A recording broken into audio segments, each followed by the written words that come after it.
दोस्तों, एक छोटी सी कहानी मैं आपको सुना रहा हूँ। ये बहुत ही इंस्पायरेशनल है और ये सिखाती है कि हमें अपने माँ बाप का आदर करना चाहिए और जैसा हम करते हैं हमारे बच्चे भी वही देखते हैं और वही करते हैं।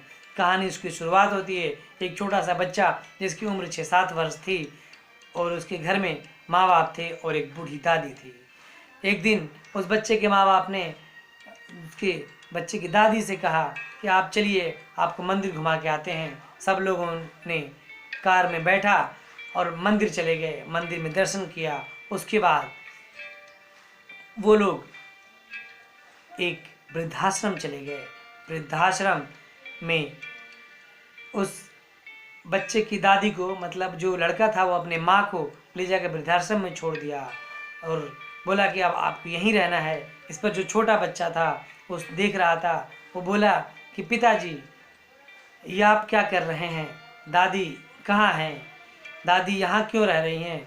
उसने कहा, उनके बच्चे के पिता ने कहा कि आप चुपचाप चलो, कार में बैठ जाओ। कार में बैठ के बच्चे की माँ और बाप और बच्चे घर आने लगे।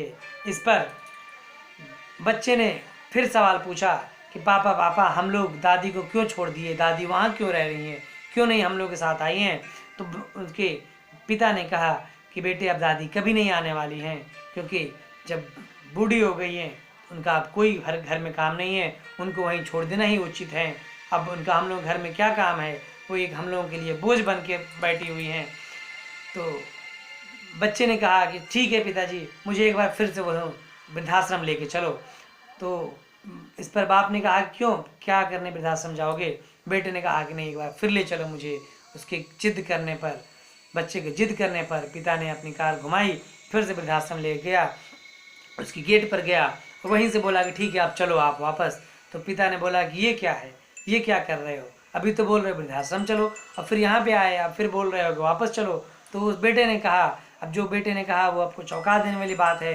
बेटे ने क्या कहा? उसने यही कहा कि मैं ये रास्ता देखने आया था कि वृद्धाश्रम का रास्ता कैसे जाता है, हमारे घर से वृद्धाश्रम कैसे आना है, क्योंकि मैं भी जब बड़ा हो जाऊंगा तो आप लोगों को भी तो छोड़ने यही आऊँगा, क्योंकि ये वृद्धाश्रम है। जैसे आपके लिए दादी जी बूढ़ी हो गई हैं, घर की फालतू चीज़ हो गई हैं, तो आप लोग भी तो बाद में हमारे लिए फालतू ही हो जाएंगे।